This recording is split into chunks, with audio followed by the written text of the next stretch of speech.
Baik, mari kita belajar firman Tuhan. Semua kita tidak akan ada yang merasa asing dengan uang. Betul tidak? Semua kita tidak akan merasa asing dengan uang. Kalau Tuhan Yesus saja, saudara perhatikan, Tuhan Yesus saja itu mengakui uang itu adalah Tuhan. Saya ulangi lagi. Kalau Tuhan Yesus saja mengakui uang itu adalah Tuhan. Tuhan Yesus sudah mengakui. Berarti kita, murid-murid Tuhan Yesus, tidak boleh sembarangan terhadap uang ini. Karena dia itu Tuhan. Ya Pak Penatua Vicky, Pak Penatua John, ini di Facebooknya Koden, di IG-nya Koden, banyak yang komen bagus narasi tadi, bahkan ada yang minta. Oke, nanti saya akan share di grup saya tentang video ini, bagus sekali. Nah saudara, kalau Tuhan Yesus sendiri mengatakan uang itu adalah Tuhan, maka celaka sekali kalau kita tidak berhati-hati dengan dia. Awal 80-an saya punya konsep ini. Uang selama masih di dalam dompet, ya Ted nanti Papa bagi. Uang selama masih di dalam dompet, dia itu jinak. Ya, ini tahun 80-an saya menemukan kalimat ini. Uang selama masih di dalam dompet, dia jinak. Tapi begitu uang dipindahkan ke dalam hati, dia akan jadi monster dan makhluk yang mengerikan dan akan memperbudak yang menyimpan dia di dalam hati orang itu. Tolong catat kalimat ini.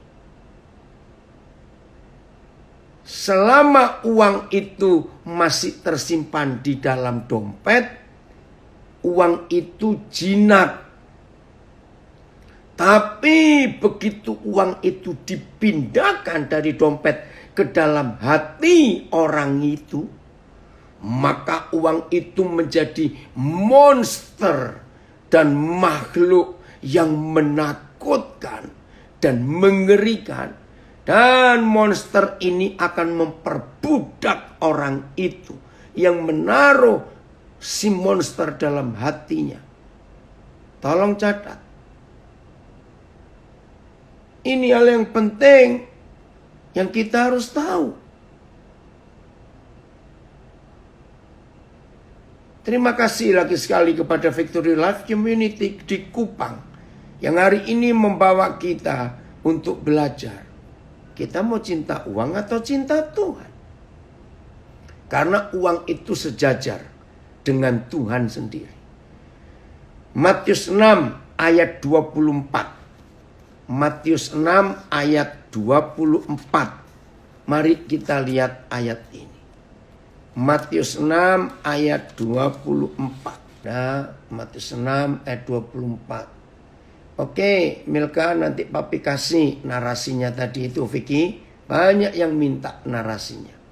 Udah, Matius 6 ayat 24. Tak seorang pun dapat mengabdi, dapat menghamba, dapat menyerahkan diri, itu kata mengabdi, ya, kepada dua Tuhan. Saudara perhatikan, dua Tuhan. Ini yang menakutkan sekali. Siapa dua Tuhan itu? Saya langsung ganti aja kata Tuhan dengan kata Tuhan. Memang ini Tuhan. Saya ulangi. Tak seorang pun dapat mengabdi kepada dua Tuhan. Karena jika demikian, ya, jika demikian, ia akan membenci yang seorang. Saudara perhatikan, Tuhan Yesus berkata, uang dan Tuhan, Tuhan dan uang itu pribadi, person. Maka itu Tuhan Yesus menyebut seorang. Jangan main-main kalimat ini. Wih, pertama kali saya diberi wahyu oleh Roh Kudus. Hah? Tuhan Yesus mengatakan uang itu Tuhan. Maka itu dia memakai kata ganti person, bukan benda. Tolong dicatat.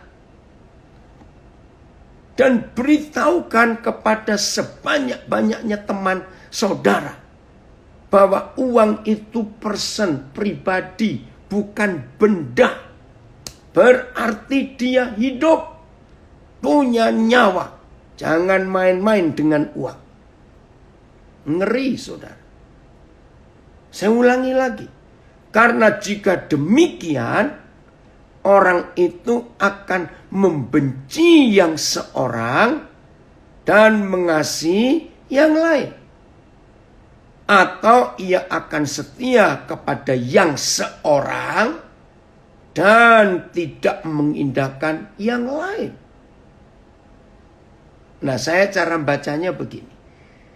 Saudara mau menempatkan, ini kan ada dua kalimat. Ya, yang pertama, karena jika demikian ia akan membenci yang seorang dan mengasihi yang lain. Atau ia akan setia kepada yang seorang dan tidak mengindahkan yang lain. Berarti kan Tuhan Yesus menyebut ada dua person, dua pribadi. Nah, saya tanya begini.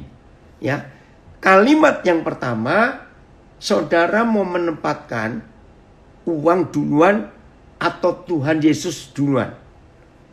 Nah, masing-masing bisa milih. Tapi dua-duanya akan ketemu kebenaran ini. Begini maksud saya. Oke, semua kita pasti setuju kalau yang pertama kita tempatkan Tuhan. Oke ya, Tuhan Yesus. Saya baca begini. Tak seorang pun dapat mengabdi kepada dua Tuhan. Karena jika demikian, karena yang pertama kita tempatkan Tuhan Yesus. Karena jika demikian, ia akan membenci Tuhan Yesus dan mengasihi uang. Atau ia akan setia kepada Tuhan Yesus dan tidak mengindahkan uang. Nah, saya percaya kalau cara saya membaca, memasukkan dua nama Tuhan ini, maka kita akan tahu. Jadi mau dibolak-balik, yang pertama maupun kedua, semuanya ketemu. Ya, saya harap saudara tahu. Oke, kalimat pertama, kita memilih Tuhan Yesus. Berarti kita akan membenci Tuhan Yesus dan mengasihi uang. Tapi kalimat kedua dimulai dengan kata setia. Oke, kalau yang pertama kita sebut Tuhan Yesus, berarti kita akan setia kepada Tuhan Yesus dan otomatis kita tidak setia kepada uang. Jangan lupa, ini yang berbicara Tuhan Yesus. Bukan tulisan Paulus, Markus, Matius, Yohanes. Terima kasih.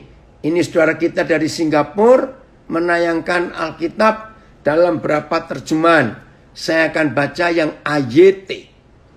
Tidak ada orang yang dapat melayani dua Tuhan, karena ia akan membenci Tuhan yang satu dan akan mengasihi Tuhan yang lain. Atau ia akan setia kepada Tuhan Yesus, yang Tuhan Yesus, dan meremehkan uang, Tuhan uang. Kamu tidak dapat melayani Tuhan dan Mamon. BIS. Tidak seorang pun dapat bekerja untuk dua majikan. Nah, ini BIS bahasa Indonesia sehari-hari menyebut majikan. Tidak seorang pun dapat bekerja untuk dua majikan. Wah, itu nggak benar ya. Di perusahaan manapun nggak bisa. Oke. Karena, sebab ia akan lebih mengasihi yang satu daripada yang lain. Atau ia akan lebih setia kepada majikan yang satu daripada kepada majikan yang lain lagi. Begitulah juga dengan kalian. Kalian tidak dapat bekerja untuk Tuhan dan untuk harta benda juga. MILT. Tidak seorang pun sanggup mengabdi kepada dua Tuhan. Karena dia akan membenci yang satu dan mengasihi yang lain. Atau ia akan mematuhi yang satu dan mengabaikan yang lain. Karena tidak dapat mengabdi kepada Tuhan dan Mamon. Yang terakhir, tidak seorang pun dapat mengabdi kepada dua Tuhan. Karena ia akan membenci yang seorang dan mengasihi yang lain. Atau ia akan setia kepada yang seorang dan mengabaikan yang lain. Oleh sebab itu, kamu tidak dapat sekaligus mengabdi kepada Tuhan dan kepada harta duniawi. Saudara, lagi sekali saya katakan, ini yang bicara Tuhan Yesus. Bukan tulisan Matius, bukan tulisan Lukas, Markus, Yohanes, Paulus, Yakobus dan yang lain. Ini Tuhan Yesus. Sebenarnya, oke ya, saya katakan kalimat ini. Sebenarnya, nggak usah baca firman ini. Matius 6 ayat 4. Nggak usah. Karena semua kita sudah tahu. Sebab fakta. Saya mengikuti berita kemarin. Ada seorang anak memperkarakan ibu kandungnya ke pengadilan gara-gara warisan.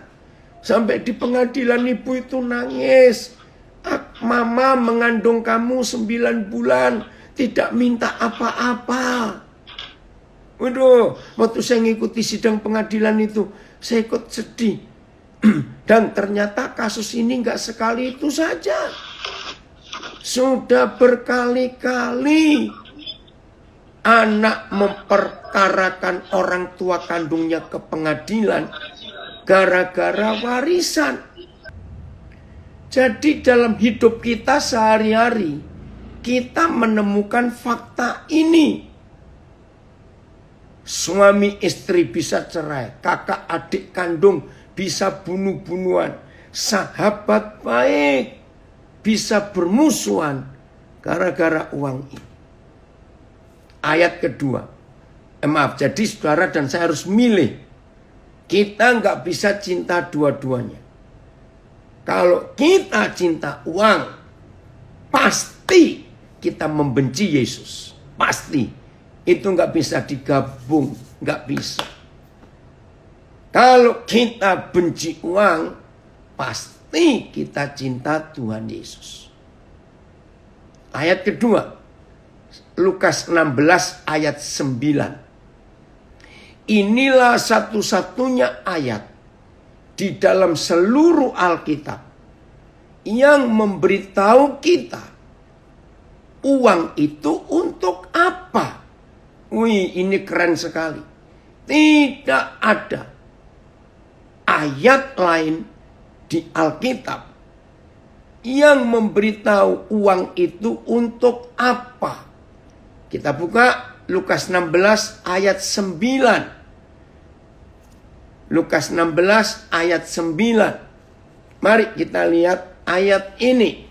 Supaya kita bisa membacanya dengan baik. Oh, terima kasih. Ya. Saya akan baca. Dan aku berkata kepadamu. Nah ini loh. Satu-satunya firman ayat tentang uang itu untuk apa? Justru ini. Dan aku berkata kepadamu, ikatlah persahabatan dengan mempergunakan uang yang tidak jujur. Saya langsung ganti. Supaya jika uang itu tidak dapat menolong lagi, kamu diterima di dalam kemah abadi. Saya baca 3 terjemahan yang lain. Ayat. Aku berkata kepadamu, buatlah persahabatan dengan mamon yang tidak benar. Supaya ketika mamon itu habis, kamu akan disambut di rumah abadi. BIS. Lalu Yesus berbicara lagi. Katanya, maaf, dengarlah, pakailah kekayaan dunia ini untuk mendapat kawan. Puji Tuhan. Supaya apabila kekayaan dunia ini sudah tidak berharga lagi, kalian akan diterima di tempat tinggal yang abadi. Ya, terjemahan versi membaca dengan mudah. Aku berkata kepadamu, gunakanlah harta dunia untuk memupuk persahabatan dengan Tuhan. Apabila hartamu habis, engkau akan disambut di rumah abadi. Oke, Pak Yogo, terima kasih. Jadi saudara, satu-satunya kegunaan uang, hebat Tuhan kita, yaitu untuk menjalin persahabatan. Artinya apa? Buat penginjilan. Vicky dan semua keluarga Victory Life Community di Kupang, Koden sangat setuju kalian masuk ke dunia bisnis. Jadi entrepreneur untuk kerajaan surga.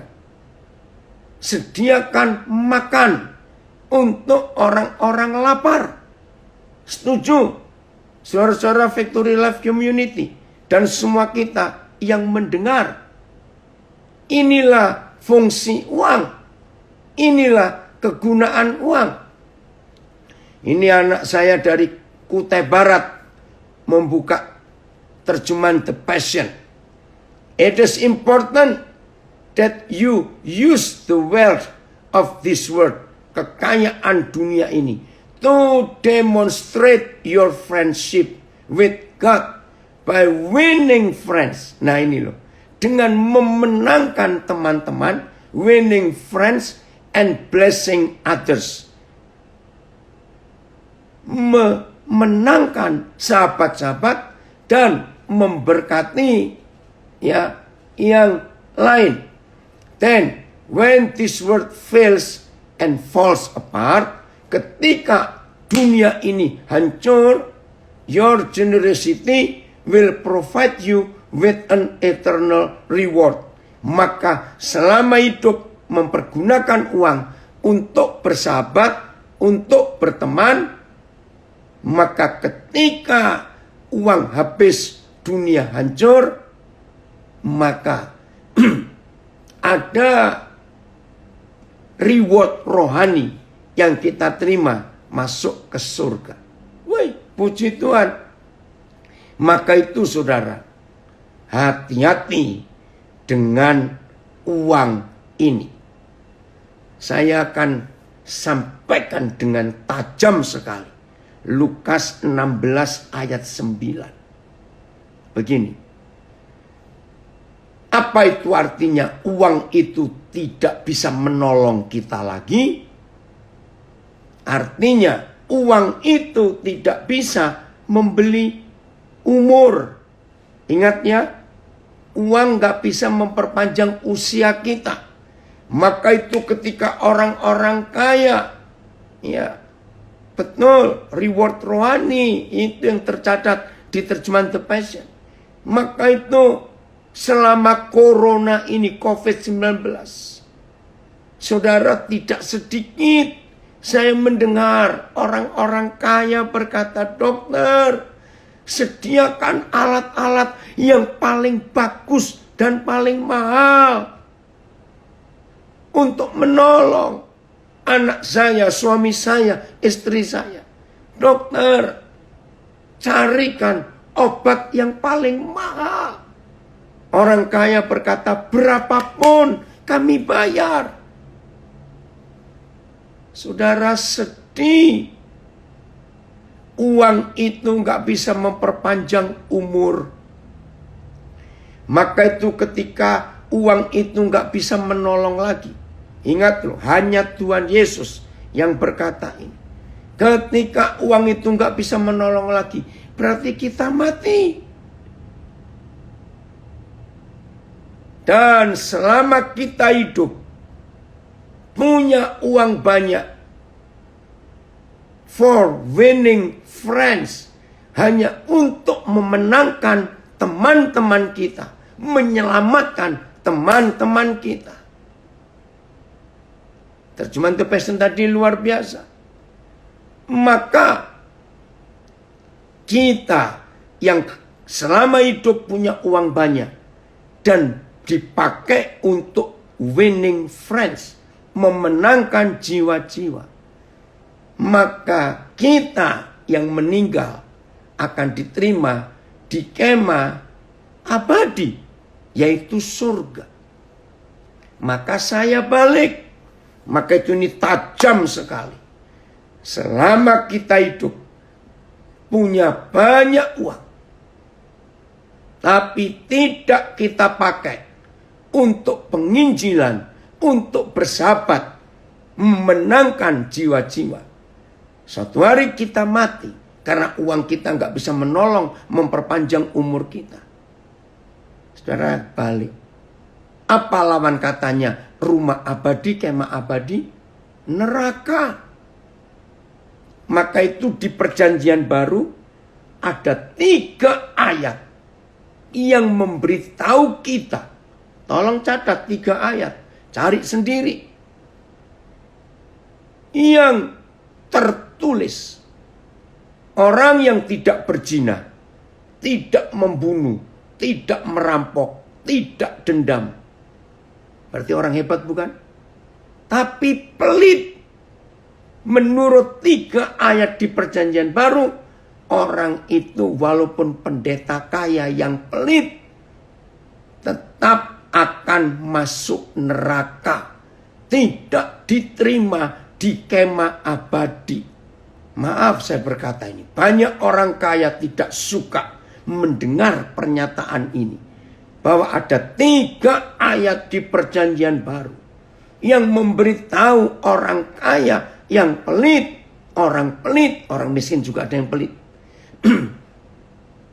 Walaupun tidak berzina, tidak membunuh, tidak dendam, tidak merampok, tetap akan masuk neraka.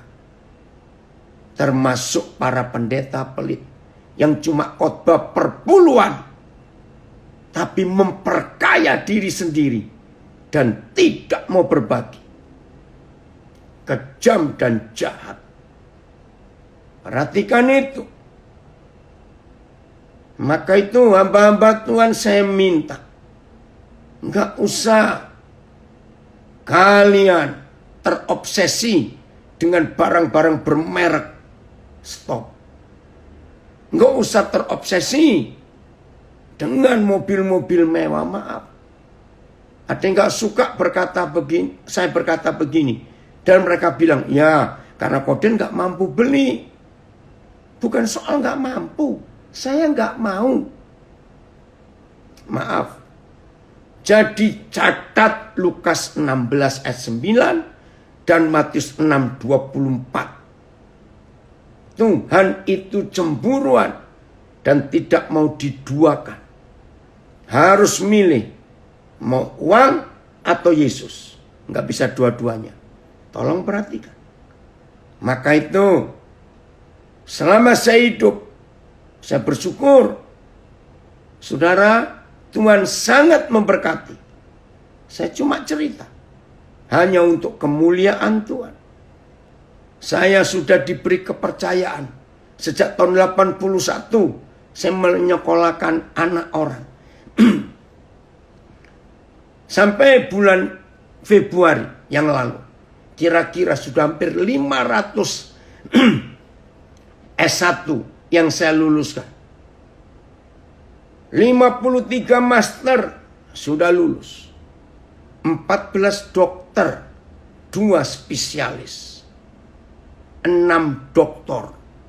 Termasuk 1 yang dari Kupang, Hari Neno Bais.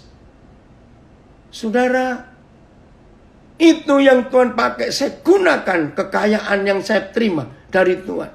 Bukan untuk beli mobil, untuk ini. Saya cerita ya, jangan mikir macam-macam. Tuhan memberkati kami. Kira-kira 60 rumah yang mampu saya beli. Dan gak ada satupun yang saya kontrakkan atau saya sewakan. Tidak. Kenapa saya beli banyak rumah? Untuk menampung orang-orang yang dalam lulus penjara. Di sini ada kesaksian Pak Andreas yang pelayanan di LP. 2 hari lalu saya kontrak rumah di Malang. Setahun 16 juta. Untuk siapa? Untuk mereka yang keluar dari penjara. Tapi keluarga nggak mau terima. Baru 2 hari yang lalu. Maaf saya cerita. Untuk kemuliaan Tuhan. Jadi saya tidak hanya khotbah dan mengajar. Tapi saya melakukan. Tuhan berkati. Maka itu kalau saya bisa beli 60 rumah. Masa saya nggak mampu beli barang-barang bermerek dan mobil mewah? Maaf. Karena firman ini, saudara, ayo kita mengambil keputusan. Oh ini ada tambahan betul salah satu ayatnya dari 1 Korintus 6 ayat 10. Terima kasih. Saya akan baca dari beberapa terjemahan. Ini ada bahasa Jawa ya, karena saya orang Jawa. Kang nyenyolong, serakah, seneng endem-endeman, tukang mitena, lan tukang jara raya, iku ora bakal tompo warisan keratoning Gusti. Orang pelit, ya. Terus bahasa terjemahan baru. Pencuri, orang kikir, pemabuk, pemfitnah, dan penipu tidak akan mendapat bagian dalam kerajaan surga. Puji Tuhan. Nah inilah fakta. Bagaimana kita hidup untuk masuk dalam rencana Tuhan yang luar biasa. Gunakan uang untuk penginjilan. Katakan cukup untuk diri sendiri. Nah, mungkin ada yang tercengang-cengang, ada yang bingung. Saya mau katakan, nggak usah bingung. Karena begini, mencintai, ya ingat loh, uang tadi juga seorang pribadi. Coba saudara renungkan. Kalau saudara mencintai seseorang, gimana sih sikapnya? Ngerti nggak? Kalau saudara mencintai seseorang, suami mencintai istrinya, istri mencintai suaminya, papa mama mencintai anak-anaknya, anak-anak cintai papa mamanya. Ini loh konsepnya. Kalau kita mencintai seseorang, aneh nggak kalau kita bagi-bagikan orang itu? Ini ambil istriku, ini ambil suamiku. Ini loh, papa mamaku ambil aja, kami nggak suka. Orang tua, kami nggak cinta anak kami, ambil saja. Yang mau siapa? Betul nggak saudara? Nah, seperti itu. Siapa yang kita tahan-tahan? Tuhan Yesus. Itu penyelamat kita. Kita cinta dia. Maka itu dia harus tetap ada di hidup kita. Nggak boleh digantikan oleh yang lain. Nah sekarang saya tanya. Jadi kalau ada orang cinta uang, uangnya diapakan ayo? Kalau ada orang cinta uang, artinya dia sayang uang itu dan dikekep, dipeluk, didekap, disimpan. Nggak mungkin dibagi-bagikan. Karena dia cinta uang itu. Ngerti nggak konsep ini? Maka itu saya nggak pernah. Ya karena saudara di Kupang baru kenal saya, tapi yang ikut Zoom, Facebook, Instagram saya cukup banyak yang kenal saya. Dan mereka tahu. Saya ini punya perasaan yang unik yang Tuhan beri di hati saya. Maka itu saya takut menikah. Karena saya takut istri saya tidak mendukung pelayanan saya. Yaitu suka hambur-hamburkan uang. Nyekolahkan anak orang itu nggak main-main. Bayangkan. Nah, istri mana yang mau diajak miskin terus? Ngerti nggak kalimat ini? Nggak ada dong. Istri mau diajak miskin terus. Maka itu saya takut menikah. Karena jauh sebelum saya menikah, Tuhan sudah berikan saya hati. Uang dibagikan. Uang dibagikan. Bukan untuk disimpan. Mau menikah, saya ceritakan kepada istri saya. Siap nggak?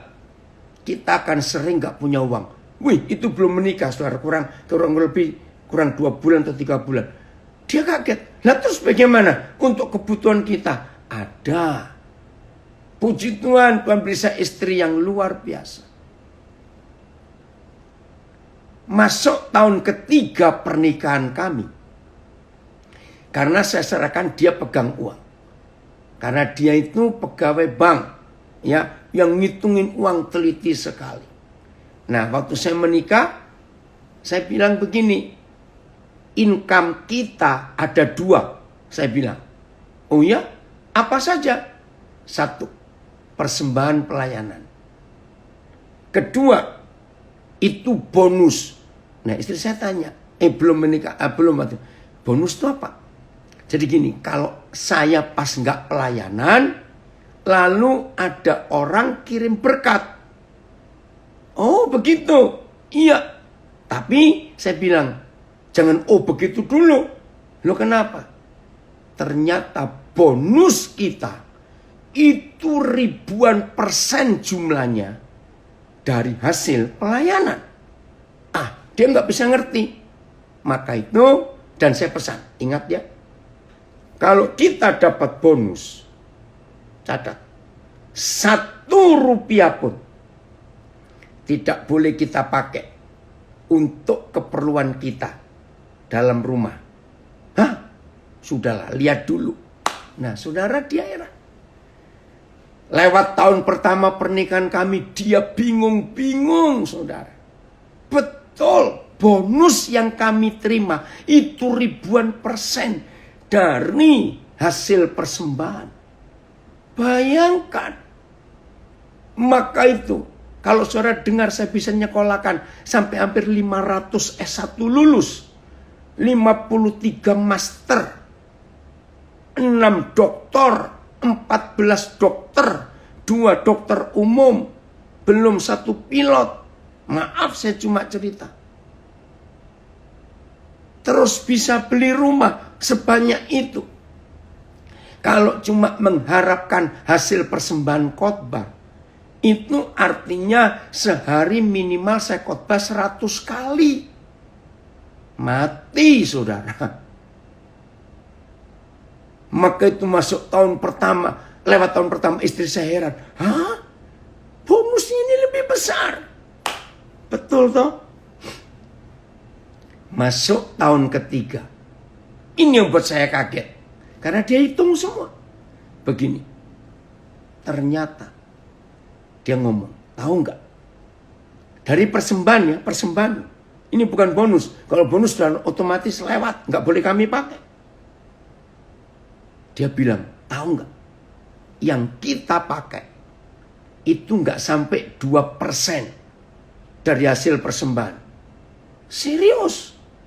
Nggak sampai 2%. Ngomong aja lah 2%. Jadi yang 98%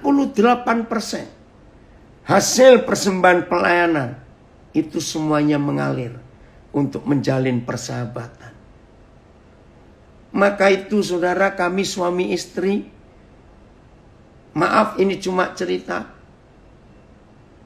Berat badan kami ya dari dulu begini-begini saja. Betul nggak? Coba tanya yang dari Kupang sejak tahun 79. Ya. Kalian kenal Koden kan begini-begini saja. Karena kami bisa berkata cukup. dalam hidup ini. Saudara, betul. Maka itu saya nggak setuju kalau ada pendeta khotbahnya perpuluhan melulu. Maaf, nggak penting. Kenapa saya nggak pernah khotbah perpuluhan? Karena saya memberi hampir 100%. Yang kami pakai cuma nggak sampai 2%. Maka kalau saya khotbah perpuluhan, saya munafik. Tolong ya saudara, jangan sibuk dengan perpuluhan. Maaf, karena Tuhan minta 100% dari hidup kita. Maka itu saya berkata, apa yang saya katakan? Maaf, ada roh jahat di balik perpuluhan. Wih, kok ada? Betul. Karena orang-orang yang punya uang banyak dan sudah memberi perpuluhan, maka dia punya sikap hati, nggak semua ya, jangan tersinggung, nggak semua. Dia berkata begini, Tuhan, jangan urus yang 90% ya. Kan kami sudah memberi Tuhan 10%. Jadi yang 90% itu hak kami. Kami mau belanjakan apa, mau beli apa, urusan kami. Ada loh saudara, orang yang sudah memberi perpuluhan berpikir begitu. Maka itu kita harus sadar. Uang itu bukan ditabung dan disimpan. Nah, ini lebih berat lagi. Dari ayat mana saya berkata? Uang itu nggak bisa ditabung dan nggak perlu disimpan.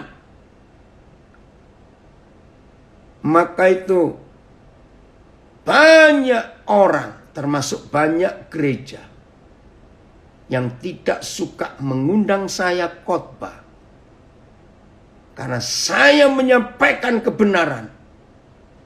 Saya ulangi, saya menyampaikan kebenaran. Kalau salah saya katakan salah. Kalau benar saya katakan benar. Harus begitu. Ini ayatnya. Bahwa tidak perlu menabung atau menyimpan. Tuhan pasti cukupkan. Bukan berarti nggak boleh. Boleh. Contoh begini ya. Kenapa orang menabung? Jawabannya ya untuk hari tua. Baik, saya tanya, hari tuanya sudah nyampe atau belum? Atau nyampe nggak sampai tua nanti? Maaf ini saya tanya. Nabung untuk anak sekolah, bagus. Pertanyaannya, selama hari tua belum nyampe, selama keperluan anak sekolah belum terbayar, nah ini hukumnya. Kalau ada yang perlu dan Tuhan suruh, kita harus bagikan. Loh, terus gimana tabungannya? Tinggallah tidur. Nanti berkat itu mengalir lagi. Saya pakai hukum alam dan hukum Tuhan. Ada ayat di Mazmur 127 bukan? Tuhan memberkati orang pada waktu tidur. Artinya relax. Hukum alam yang punya sumur. Kalau saudara nggak habiskan air sumur hari itu, berarti besok yang punya sumur itu minum air basi, air yang kemarin. Maka itu kalau air sumur kita bagi ke tetangga-tetangga yang nggak punya sumur, tinggallah tidur, nanti airnya nyumber lagi. Betul tidak saudara? Itu luar biasa. Jadi hukum alam dan hukum firman itu sejalan.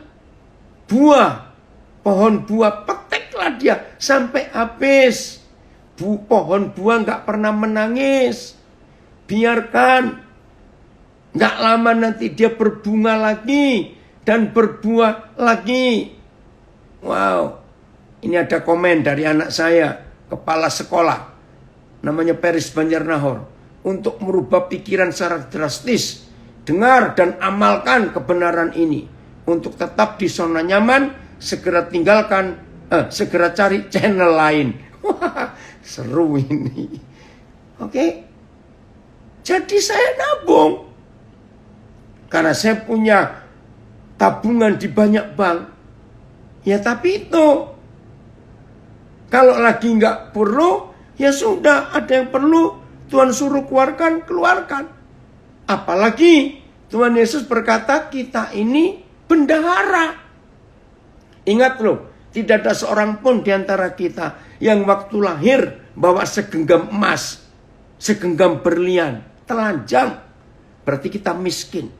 Kalau kita sampai hari ini bisa punya ini, punya itu, dan lain-lain, itu karena pinjam, dipinjami Tuhan. Lukas 11 ayat yang kelima. Pinjamkanlah kepadaku 3 roti, bukan berikanlah kepadaku. Banyak gereja menyalahgunakan Lukas 11. Pinjamkanlah kepadaku 3 roti, bukan berilah. Berarti kita harus mengembalikan karena pinjam. Lah bayarnya bukan kepada Tuhan. Kalau kita dapat pinjaman, bayarnya kepada, itu dia Matius 25 ayat 40. Yang kamu kerjakan memberi orang haus minum, memberi orang lapar makan, melawat orang dalam penjara, merawat yang sakit. Itu semua yang kau kerjakan untuk aku, kata Tuhan Yesus. Jadi kalau kita dapat pinjaman berkat dari Tuhan, berarti kita harus bayar, kembalikan. Tapi bukan ke Tuhan, ke orang-orang yang terdaftar 7 kelompok di Matius 25 ayat 40. Caranya begitu.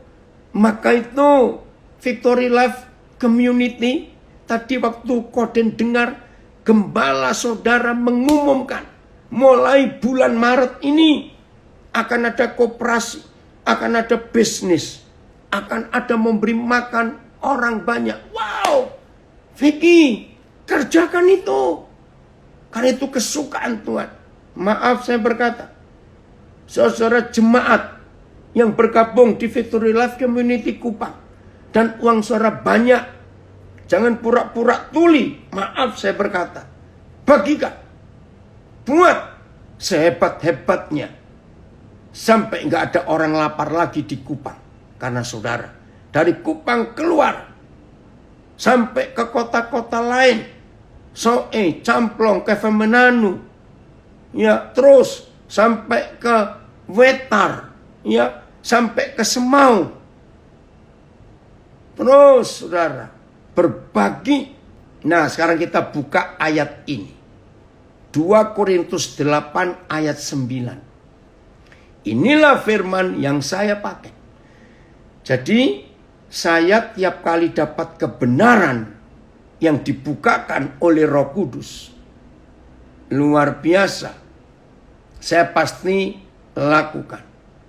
Oke, ada yang tanya, bagaimana kalau ada orang yang sudah ditolong, dibantu dalam keuangan, tapi orang itu malah memanfaatkan. Nah, dan gak sadar-sadar, ya jangan kita bodoh. Kalau tahu orang itu malas, ya cukup, gak usah diberi. Katakan kepada dia, hei, aku kau anggap apa? Bankmu, ATM-mu, minta terus. Bertobatkan. Ajari begitu. Harus tegas. Ya, oke. Berkati aja, maksudnya nggak bisa. Ya, oke. Kita lihat 2 Korintus 8 ayat 9. Mari kita lihat ayat ini. Wow, ini luar biasa. Dari ayat ini sudah banyak lagu yang digubah. Dan lagunya sangat rohani. Karena kamu telah mengenal kasih karunia Tuhan kita Yesus Kristus, bahwa Ia yang oleh karena kamu menjadi miskin sekalipun Ia kaya, supaya kamu menjadi kaya oleh karena kemiskinannya. Ayat. Sebab kamu mengetahui anugerah Tuhan kita Yesus Kristus, bahwa walaupun Ia kaya, Ia rela menjadi miskin demi kamu, supaya melalui kemiskinannya kamu menjadi kaya. BIS, sebab kalian mengetahui betul bahwa kita sangat dikasihi oleh Tuhan Yesus Kristus, oleh Yesus Kristus Tuhan kita. Ia kaya, tetapi ia membuat dirinya menjadi miskin untuk kepentinganmu, supaya dengan kemiskinannya itu kalian menjadi kaya. Oke, cukup sampai di sini pembacaan itu. Dengar baik-baik. Begini yang saya terima tahun 7 awal 80-an. Maka itu saya merubah konsep hidup saya menggunakan ayat ini. Saudara, saya mau tunjukkan 3 hal lewat 2 Korintus 8 ayat 9. Yang pertama, tensesnya, kalau kita pakai grammar, tensesnya ayat ini, kata kerja waktunya, itu present continuous tense. Yaitu sebuah peristiwa yang berulang terus menerus. Wih, ini luar biasa. Itu nomor 1. Sebuah peristiwa yang berulang terus menerus. Jadi nggak bisa stop. Berarti kapan Tuhan Yesus itu berhenti? Kaya, miskin. Miskin sebentar, kaya lagi. Kaya sebentar, miskin lagi. Miskin sebentar, kaya lagi. Kapan dia stop untuk melakukan itu? Jawabannya, kalau di dunia tidak ada orang miskin lagi, baru 2 Korintus 8 ayat 9, stop. Jadi selama di dunia masih ada orang miskin, maka firman ini akan terus berlanjut. Ini ada komen dari Manado. Anak saya, ini dokter yang pertama saya luluskan. Ya, saya kuliahkan dia dokter tahun 90-an. Sudah lulus, saya baca komennya. Namanya Dr. Hesky Jones Linta. Pernah saksikan waktu di Manado. Papa nyuruh, nak tolong kamu cek di 3 ATM rekening papa. Kalau ada uang. Setelah saya cek semuanya kosong, tidak ada uang. Saya kaget. Masa hamba Tuhan seperti papa saldo kosong? Ketika diberitahu ke papa tidak ada uang, papa kelihatan biasa-biasa saja. Tidak ada pengaruhnya buat papa. Walau pada saat itu banyak terima HP masuk untuk minta uang. Luar biasa kesaksian papa yang jadi teladan buat kami anak-anak papa. Puji Tuhan. Ada banyak yang menyaksikan itu. Nah, saudara pasti bingung. Yang belum tahu supaya tahu ya. Mungkin saya satu-satunya pendeta mungkin.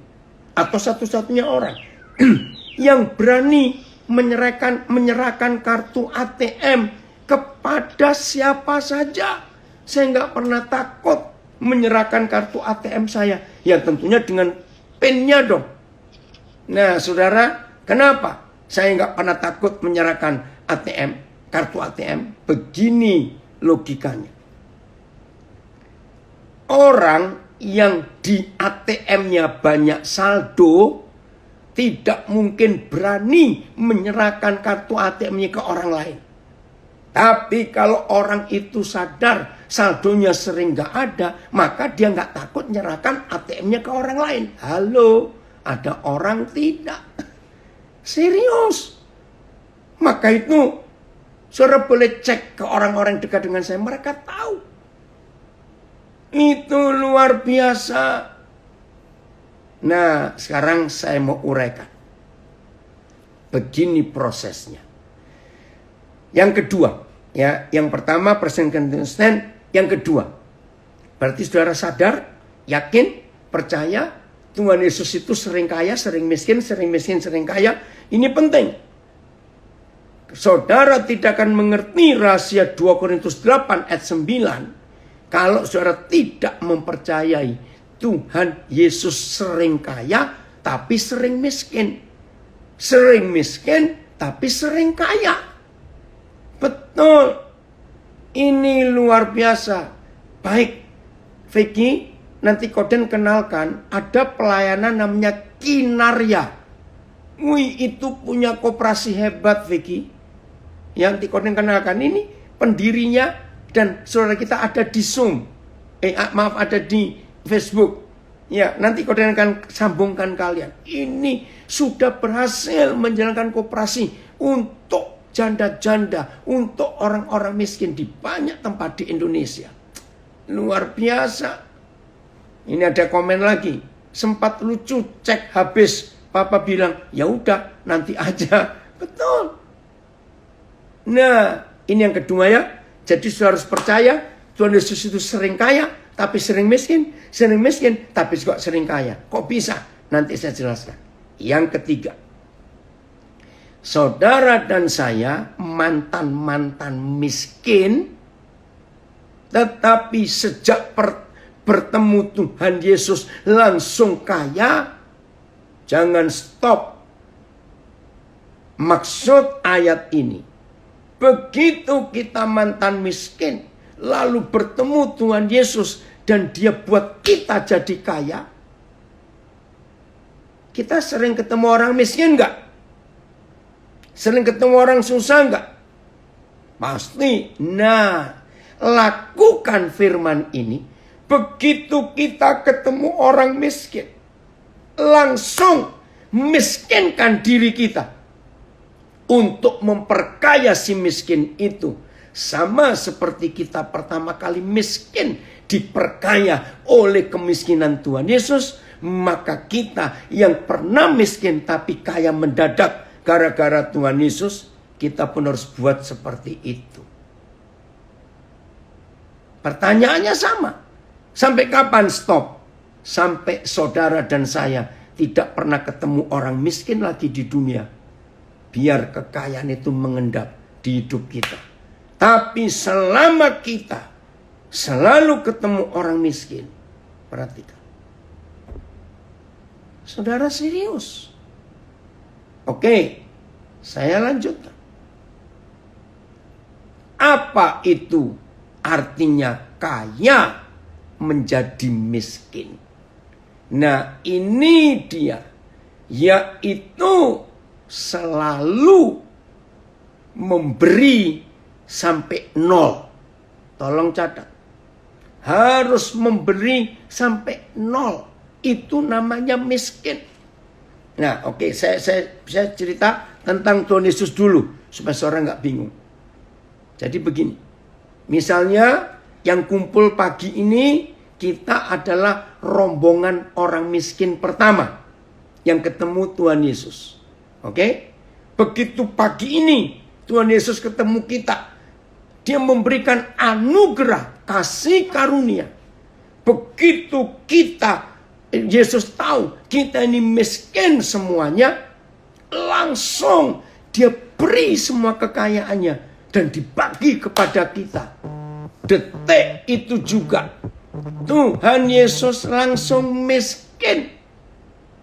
Karena semua kekayaannya diberikan kepada kita. Dengar.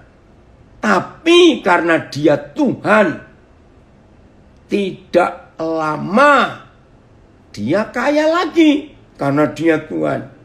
Amin. Baru kaya sebentar. Datang rombongan miskin gelombang kedua. Terus Tuhan Yesus ngapain? Miskin lagi. Supaya rombongan miskin gelombang kedua itu kaya. Karena dia Tuhan, nggak lama dia kaya lagi. Oke, Koyuko, selamat melayani. Baru kaya sebentar, rombongan miskin gelombang ketiga nongol. Dan begitu seterusnya. Saudara, tapi 3 rombongan mantan miskin ini yang sudah langsung kaya. Catat. Kita pun harus melakukan hal yang sama. Jadi saya sudah menggenapi ayat ini. Dan yang menjadi saksi ratusan orang. Enggak cuma 1-2 orang. Saya sering miskin. Tapi sering kaya. Tapi kaya nggak pernah lama. Miskin lagi. Dan terus begitu. Ini yang kita harus tahu. Oke. Bagian. Ada ya di YouTube ada tapi nanti. Sekarang bagian terakhir. 2 Korintus 8 ayat 1 sampai 3. Ini ayat yang terakhir. Nggak apa-apa ya, Victory Life Community, panjang sedikit, 1 jam 22 menit saya khotbah. 2 Korintus 8 ayat 1 sampai 3. Ini yang menjadikan ada ayat 9 di 2 Korintus 8. Karena 3 ayat yang pertama ini. Saya akan baca. Judulnya pelayanan kasih. Saudara-saudara, kami hendak memberitahukan kepada kamu tentang kasih karunia yang dianugerahkan kepada jemaat-jemaat di Makedonia. Masih ingat ayat 9-nya tadi? Karena kamu telah mengenal kasih karunia Tuhan kita Yesus Kristus. Jadi sama, kasih karunia. Apa yang dialami oleh gereja-gereja di Makedonia. Perhatikan, 3 kondisi. 1, selagi dicobai dengan berat. 2, dalam pelbagai penderitaan, sukacita mereka meluap. Kondisi ketiga, meskipun mereka sangat miskin. Perhatikan, saya awal 80-an diajar habis oleh Roh Kudus lewat 2 Korintus 8. Maka itu pola hidup saya dengan uang seradikal yang saya saksikan kepada semua saudara hari ini. Gara-gara firman ini. Gara-gara Matius 6:24. Gara-gara Lukas 16 ayat 9. Saya radikal melakukan firman Tuhan ini. Ada yang komen, betul. Saya mengajari anak-anak saya prinsip terima kasih. Yo, apa itu? Kalau kita ditolong orang, nggak mau berterima kasih, malu. Dan itu orang jahat. Artinya setelah diterima, ya dikasih. Bukan diterima, disimpan. Tidak. Oke. Dalam kondisi yang parah. Saya ulangi lagi, dicobai dengan berat. 2, dalam pelbagai penderitaan. 3, sangat miskin. Ini ada anak saya dari Bali yang memberikan kesaksian. Saya juga menyaksikan kehidupan apa adanya dari papa. Tidak ada beban, terutama mengenai uang. Saya pernah menemani papa ke ATM, transfer ke orang-orang yang membutuhkan sampai saldonya habis bis. Setelah habis total, esok harinya saya lihat papa transfer lagi. Jadi papa sering miskin bagi orang lain. Dan besok kaya lagi. Tapi buru-buru jadi miskin lagi. Supaya banyak orang mendapat kesempatan untuk hidup. Saya nggak takut miskin. Tapi juga saya nggak takut kaya. Karena berbagi. Nah, dalam 3 kondisi dikatakan mereka kaya dalam kemurahan. Ayat 3. Aku bersaksi bahwa mereka telah memberikan menurut kemampuan mereka. Bahkan melampaui kemampuan mereka. Wih, ini luar biasa. Saudara, kalau gereja Tuhan di masa pandemik ini suka berbagi, luar biasa. Saudara, ini kesaksian terakhir. Awal-awal pandemik, kami nggak bisa kemana-mana. Jadi kami di Napire. Nah, suatu hari Roh Kudus gerakkan. Daniel, banyak orang susah makan loh. Betul juga. Saya harus ngapain, Bapak? Nah, saudara, saya kontak banyak Gojek, GoFood, GoSend.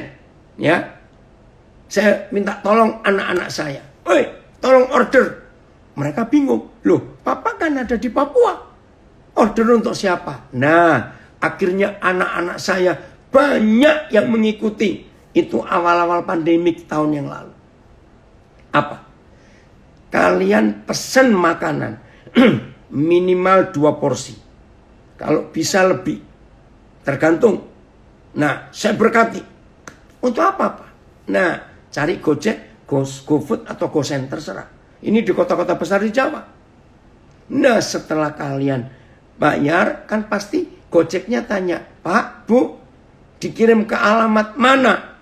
Nah, saya bilang pada mereka, bawa pulang Pak, untuk anak-anak di rumah.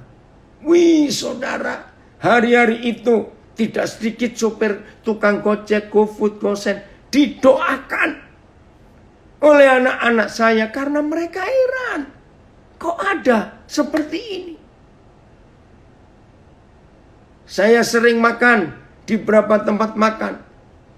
Nah, saya catat nomor telepon kalau karyawannya, kalau Roh Kudus gerakkan. Nah, di situ saya mulai tanya, ayo pesan ini. Loh, Papa kan ada di Nabire, bukan untuk Papa. Itu saya bagi-bagi. Maaf, saya cuma cerita. Saya punya banyak kontak sopir taksi, sopir Grab. Saya kontak mereka. Saya minta nomor rekening mereka. Mereka heran, untuk apa? Ini zaman susah, kalian kan susah. Nggak banyak saudara, nggak sampai jutaan, nggak. Tapi berarti uang itu mereka kagum. Bapak kok masih ingat saya? Ya ingat anak. Dan saya doakan mereka. Saya sampaikan kebenaran. Biar Roh Kudus yang menyirami. Nanti Tuhan akan menumbuhkan dan orang lain memanennya. Saya baca lagi kesaksian. Anak saya seorang guru di Nabire. Pernah juga sekitar tahun 2006. Kalau gak salah. Saya temani Papa ngajar di salah satu gereja. Waktu itu HP Papa yang paling bagus. Waktu itu Nokia yang kayak laptop. Oh ya. Apa itu namanya? Oh Yos. Terima kasih Yos. Ya. Saya communicator. Ya betul. Terus saya baca ya. Ketinggalan di taksi. Ya, tapi Papa reaksinya tenang saja. Saya yang panik. Saya telepon berapa kali, tapi tidak diangkat HP-nya. Papa cuma bilang, udah nggak apa-apa. Berapa menit kemudian, si sopir taksi kembali lagi dengan kembaliin HP Papa yang ketinggalan. Itulah saya nggak pernah takut kehilangan barang, kehilangan uang. Asal bisa berbagi. Oke, Tuhan Yesus memberkati kita semua. Terima kasih kepada para penatua, Pak Feki Kana, Pak John Fangkidai, dan semua keluarga besar Victory Life Community. Timor diberkati Tuhan karena saudara. Indonesia diberkati Tuhan karena kita semua. Dunia diselamatkan karena gereja Tuhan taat melakukan firman Tuhan. Puji Tuhan.